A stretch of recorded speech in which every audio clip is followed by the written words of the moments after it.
I'm Ashwini Ashokan, and I'm the founder and CEO of an artificial intelligence startup called Mad Street Den, where we build computer vision-based platforms. So, sitting through this entire summit today, and also generally participating in AI conversations largely across the globe, right? One of the things that I've come to realize is that we need to think about this conversation of AI and humans in a more systemic manner than continue to have this conversation of AI versus humans. I think this conversation is largely being driven from a place of fear, right? From a place of humans becoming irrelevant, from a place of jobs being lost, than from a place of progress or evolution or possibilities, right? Whether we like it or not, I think one of the things that we must come to terms with is that a couple of years from now, we're already living in the middle of AI, right? AI is among us, and most of us can't put it down, right? And it's only going to keep it's going to be everywhere. And there are going to be different kinds of AI. There is no one kind of AI. There will be many different kinds of AI that will be among us. Some in humanoid forms, some in insectoid forms, some in different types of communal forms, right? And the sooner we accept it and figure out how we're going to live amongst different kinds of AI, I think and the sooner we have those conversations on progress, I think the better we'll be from that perspective. On that topic, I also think that there is a lot to be said about, just imagine if you put 1 billion new babies on this planet, okay? In this case, let's just say they're robot babies, right? And they can't see well, they can't hear, they can't smell really much, right? They've been brought into this world to do a handful of jobs, right? So each one specializes in doing a small set of jobs, right? That's kind of where we are today. The question that I constantly ask is, who's going to teach these different kinds of AI? There's a whole lot of jobs to be created around humans teaching AI. AI can't see. We build computer vision-based systems. We teach machines how to see. And machines can't detect objects. They look at stuff. They don't know what they are, right? We're just in that process of teaching machines how to see. People keep talking about data science and NLP, and while we've made a lot of progress technologically, there's no doubt about it, they see words. Do they actually understand what a lot of these words and the context around these words mean? Not really, right? So there's a whole decade of work, I think, that's coming up that has to deal with humans teaching AI, probably a couple of different decades, to be honest, not just one decade. Because the failure rate of AI, and what happens when AI fails, is a question that we need to be asking right now. Is it okay to say self-driving cars fail 0.5% of the times? So for every 100 people, one person will lose their arms and legs. That's not okay, right? So there's a whole area of what happens when these other beings amidst us are going to start failing in the same ways or in very different ways that humans fail. What happens then? So this whole concept of humans being irrelevant is not very relevant today. I think we need to start focusing on how do we augment AI, how do we use AI, and how do we work with AI in our society, at least for the next decade or two. And that's kind of where I come from mostly. So maybe I'll go next. The funny thing about sitting in this kind of an audience and listening to everything that's going on here is that you suddenly look at yourself and say, boy, you're really old. You don't understand this stuff. The reality is that I come from an industry which is IT services. And the reality is that we have been very traditional in the way we have done business. And we have created businesses that make substantial sums of money. That's the positive. So there's a lot to be said about the business that we have today. But yet, if you look at the businesses that we have created over the past 15, 20 years, these have been businesses that have been built for scale. Because we really went after enterprise customers. And in many ways, what happens is we really went after enterprise customers who weren't in the forefront of technology. So because they were not sitting in the forefront of technology, the good thing was that they had scale, and we managed to help them scale their businesses using technologies and enabler. That is a fundamental business model. That's step number one. That's what's created all of us. But let me just take you back a couple of years before that. If you look at tech disruption, there is one golden rule about tech disruption. Every business that leads in one cycle of disruption typically fails in the next. Go back to the mainframe. The company that created and really scaled the mainframe business, Sperry Univac, died. Then it came to the minis, digital died. It came to mobile phones, Nokia died. So it's a history of people who have kind of created something and died in the process.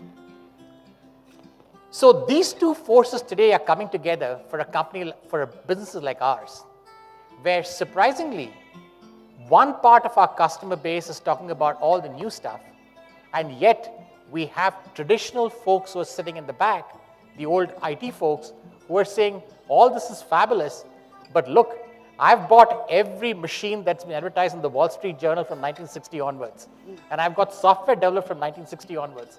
How on earth do I make both these two worlds kind of meet? And that's, I think, where the value is. Having said that, the biggest threat for companies like us is not just AI. I think the biggest threat for us is the whole digitization cycle. Because typically what happens is large organizations, when they start a journey of digitization, the first thing that they do is simplify. When they simplify, the first business that gets hit is the typical BPO business that you have. Immediately after simplification comes digitization, where organizational friction that typically sits within the firm gets reduced significantly. And the last piece is disruption. So typically, having done the first two, companies look at themselves and say, you know what, I have a unique strength here, and let me see how I can kind of use that strength to disrupt the market.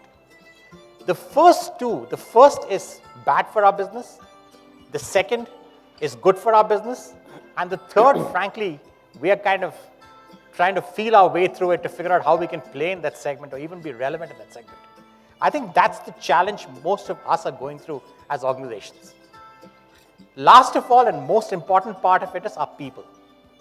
If you look at the people that we have hired for years, these have been people that we have hired from engineering schools in hundreds, trained them like crazy, and expected them to do a particular, specialize in a particular area and do that well. Now, suddenly what happens is we are telling these guys, you know what? That one discipline that you had is no longer relevant. Now go and learn stuff across. Learn how to do more things than one.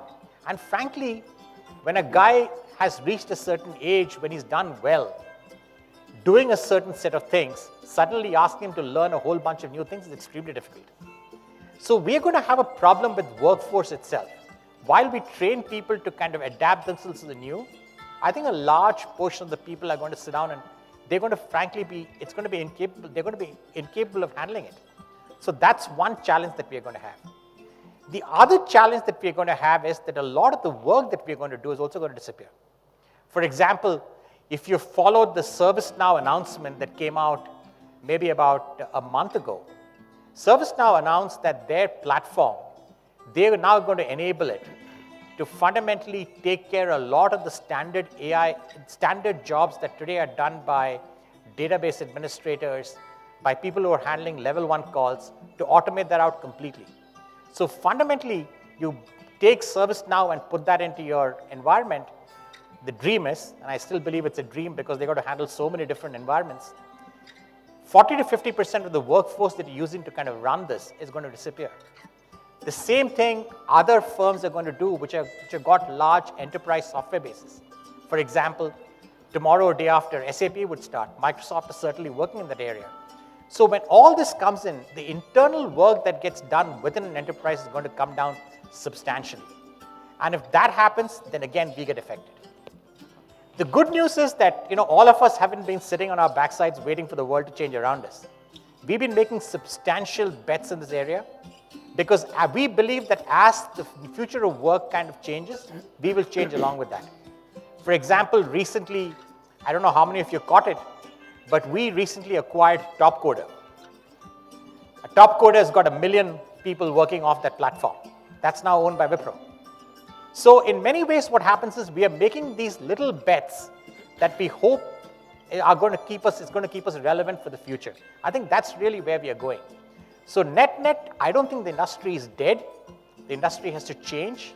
It's too big to die in many ways, and it's also very profitable.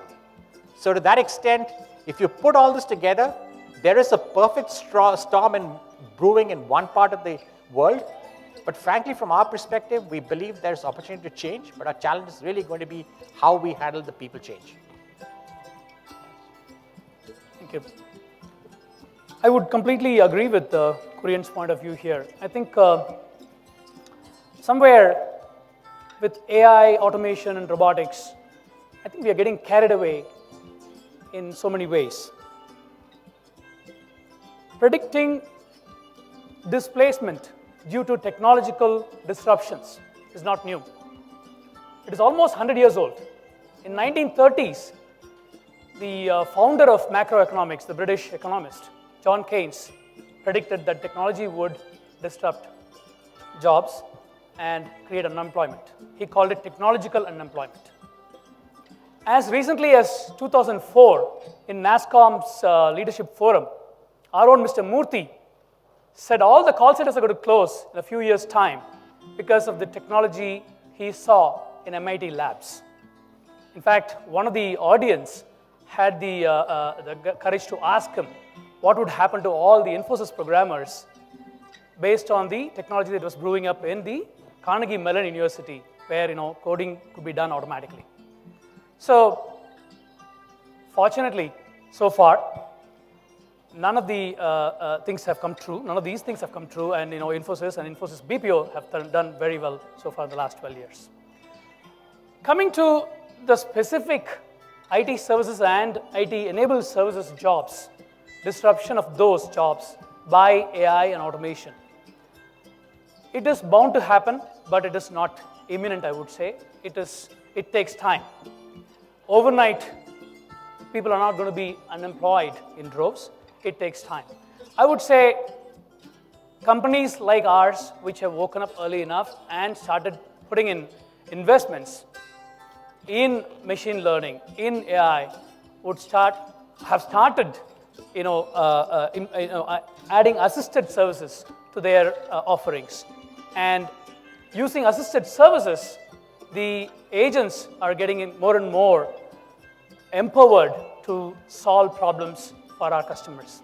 And the customers themselves are not fully ready to adopt the technology, as Kurian was saying. Some of our financial sectors, customers from the financial sectors, they are not even ready to go to chat, let alone be fully automated. That's where they are.